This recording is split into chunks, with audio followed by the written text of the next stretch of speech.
సమయం లేదు. చిన్నారి తమ్ముళ్ళు చెల్లెళ్ళు 2 గంటలకే మళ్ళీ కాలేజీకి వస్తామని చెప్పి ప్రామిస్ చేసి వచ్చారు. కాబట్టి ఇది పెద్దల సభ అయితే సాయంత్రం వరకు నడిచేది. కాబట్టి సమయం లేదు. కాబట్టి మా ప్రొఫెసర్ ప్రభంజన్ యాదవ్ గారు, అదేవిధంగా దుర్గే గౌడ్ గారు, బైర్ శేఖర్ గారు, అదేవిధంగా తాటికొండ విక్రమ్ గౌడ్ గారు వాళ్ళు మాట్లాడలేదు. మా మాదేశి రాజేందర్ గారు, ఇంకా వేదిక మీద ఉన్న చాలామంది పెద్దలు మాట్లాడలేరు. కాబట్టి ఎవరు మాట్లాడినా ఇదే సబ్జెక్ట్ కాబట్టి అనిలా భావించవద్దు, మళ్ళీ ఒకసారి అవకాశం వస్తుంది. అదేవిధంగా ఈ కార్యక్రమ సభాధ్యక్షులు బీసీ విద్యార్థి సంఘం రాష్ట్ర అధ్యక్షులు ఇలా గొడుగు మహేష్ యాదవ్ గారు, అదేవిధంగా వేదిక మీద ఉన్న పెద్దలందరూ రాజేంద్రన్న గారు, మధుసూదన్ చారి గారు, ఇప్పటిదాకా మాట్లాడిన జాన్ వెస్లీ గారు, అదేవిధంగా వేదిక మీద ఉన్న పెద్దలు, ఇక్కడికి వచ్చినటువంటి వేలాది మంది విద్యార్థులందరికీ పేరు పేరున సామాజిక ఉద్యమ వందనాలు. ఓసారి గట్టిగా విద్యార్థుల ఐక్యత నోరున్నోళ్ళు అనాలి, రేవంత్ రెడ్డికి వినపడాలి. విద్యార్థుల ఐక్యత విడుదల చేయాలి, ఫీజుల బకాయిలను వెంటనే. Thank you. ఈరోజు ఈ బీసీ విద్యార్థి శంకారాం యొక్క సభ ఉద్దేశం మీకు అందరు తెలుసు. గత 4 సంవత్సరాలుగా రాష్ట్రంలో ఉన్నటువంటి 14 లక్షల మంది విద్యార్థులకు, పేద విద్యార్థులకు ఫీజుల రియంబర్స్మెంట్ బకాయిలు రావడం లేదు, స్కాలర్షిప్లు విడుదల కావడం లేదు. దీంతో కాలేజీలలో ఇలా ఫీజు కడదామంటే ఇలా మార్చి వస్తుంది, ఎగ్జామ్ ఫీజు కడదామంటే కాలేజీలో కట్టుకోరు. ఎందుకంటే నువ్వు ట్యూషన్ ఫీజు కడితేనే ఇలా ఎగ్జామ్ ఫీజు కట్టుకుంటామని చెప్పి అక్కడ కాలేజీలో కట్టుకోరు. అదేవిధంగా హాల్ టికెట్లు ఇవ్వరు. అదేవిధంగా హాల్ టికెట్లు ఇవ్వకపోతే దాదాపు ఇప్పటికే తెలంగాణ రాష్ట్రంలో ఫీజులు కట్టలేక 14 మంది విద్యార్థులు చనిపోయారు. ఇవాళ ఎంతో భవిష్యత్తు ఉన్నటువంటి విద్యార్థులు ఎందుకు చనిపోవాలని అడుగుతున్నా. తెలంగాణ రాకముందు అంతే అయింది విద్యార్థుల పరిస్థితి, తెలంగాణ వచ్చిన తర్వాత కూడా అదే విధంగా అయింది. నేను అంటున్నా, తెలంగాణ రాష్ట్రం ఎట్లొచ్చింది? ఒక కాసో శ్రీకాంత్, ఒక సిరిపురం యారయ్య విద్యార్థి నాయకులు త్యాగాలు చేస్తే తెలంగాణ రాష్ట్రం వచ్చింది.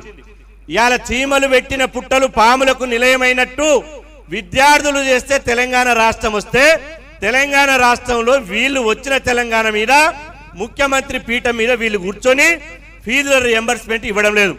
ఈ ఇందిరా పార్కు నుంచి రాష్ట్ర ప్రభుత్వాన్ని లక్షల మంది విద్యార్థుల తరపున మేము ఇవాళ సంయుక్తంగా డిమాండ్ చేస్తున్నాం.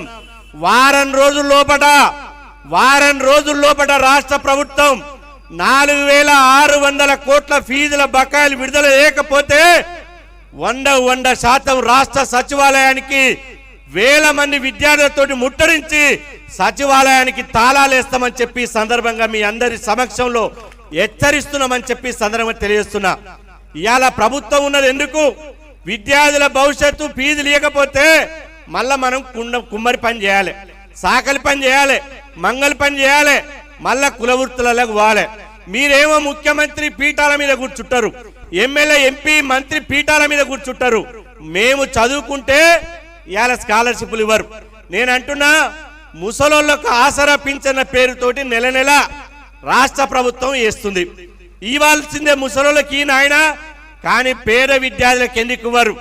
ఇవాళ ప్రభుత్వాన్ని మనం డిమాండ్ చేస్తున్నాం, ఈ ఫీజుల రియంబర్స్మెంట్ ను గ్రీన్ ఛానల్ ద్వారా ఏర్పాటు చేసి ఇవాళ ప్రతి 3 నెలలకు ఒకసారి ఫీజుల రియంబర్స్మెంట్ విడుదల చేయాలి అని చెప్పి సందర్భంగా డిమాండ్ చేస్తున్నాం. చదువు మా రాజ్యాంగబద్ధమైన హక్కు, ఎవరి దయాదాక్షణలతోటి కాదు, ఎవరి భిక్షాటన కాదు. ఇవాళ మేము పన్నులు కడుతున్నాం.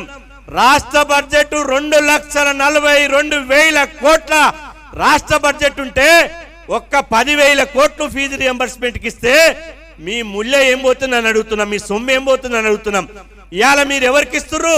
కాలేజీ విద్యార్థులకు ఫీజు రియంబర్స్మెంట్ ఇవ్వమంటే కాంగ్రెస్ ప్రభుత్వం కాంట్రాక్టర్ల బిల్లులు కమిషన్లు తీసుకొని దండుకొని రాత్రి విడుదల చేస్తుంది.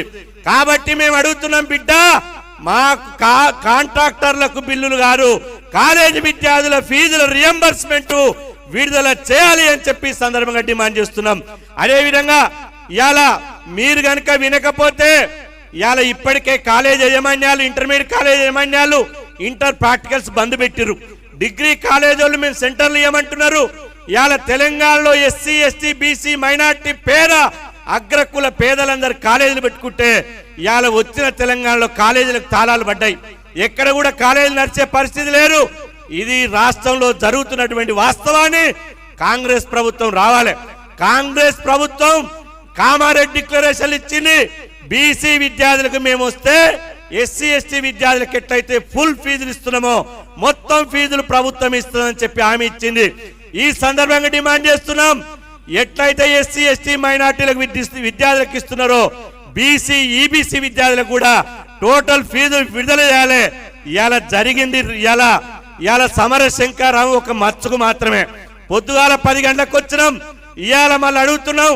ఇదే ఇందిరా పార్క్ దగ్గర చెలో హైదరాబాద్ పెట్టి లక్షల మంది విద్యార్థులను కదిలించి సచివాలయాన్ని జరగకుండా ప్రభుత్వాన్ని స్తంభింపజేసి మరొక తెలంగాణలో ఎట్లయితే తెలంగాణ కోసం విద్యార్థుల పోరాటం జరిగిందో మళ్ళా మరొక సామాజిక విద్యార్థి పోరాటాన్ని ముందుకు తీసుకుపోతామని చెప్పి సందర్భం గుర్తు చేస్తున్నా. ఈ మధ్యన విచ్చలవిడిగా ప్రైవేట్ యూనివర్సిటీలు వస్తున్నాయి. ప్రైవేట్ యూనివర్సిటీలో రిజర్వేషన్ లేవు. నేను అంటున్నా ప్రైవేట్ యూనివర్సిటీలో కూడా ఎస్సీ ఎస్టీ బీసీ మైనార్టీ వాళ్లకు రిజర్వేషన్లు ఉండాలి.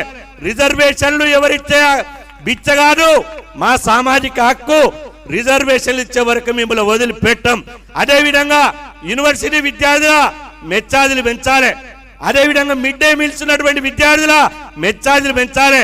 ఈ అన్నిటిని మర్యాదగా రేవంత్ రెడ్డి ప్రభుత్వాన్ని అడుగుతున్నాం. ఈ మర్యాదగా అడిగినప్పుడు ఇస్తే నాయన మంచిదంటాం, ఇయ్యకపోతే విద్యార్థి లోకమంతా రేవంత్ రెడ్డి ప్రభుత్వాన్ని భరతం పట్టడానికి సిద్ధంగా ఉన్నామని చెప్పి ఈ సందర్భంగా తెలియజేస్తూ నేను చెప్తున్నా, ఏ పార్టీ కాదు, మాకు ఏ జెండా కాదు, 100% మా ప్రాణాలు అర్పించైనా సరే ఈ ప్రభుత్వం మీద, ఈ కాంగ్రెస్ ప్రభుత్వం మీద యుద్ధం ప్రకటించి పోరాటం చేసి ఫీజుల రియంబర్స్మెంట్ స్కాలర్షిప్లు ఇప్పించేటువంటి బాధ్యత మాదే అని చెప్పి సందర్భంగా తెలియజేస్తూ ఈ అవకాశం ఇచ్చినటువంటి బీసీ విద్యార్థి సంఘం వారికి ప్రత్యేకంగా ధన్యవాదాలు తెలుపుకుంటూ సెలవు తీసుకుంటాను. థ్యాంక్ యూ అన్న. ఇప్పుడు బీసీ విద్యార్థి సంఘం కేంద్ర కమిటీ అధ్యక్షులు తాటికొండ విక్రమన్న గారిని ఒక్క నిమిషం మాట్లాడాల్సిందిగా కోరుతా ఉంది.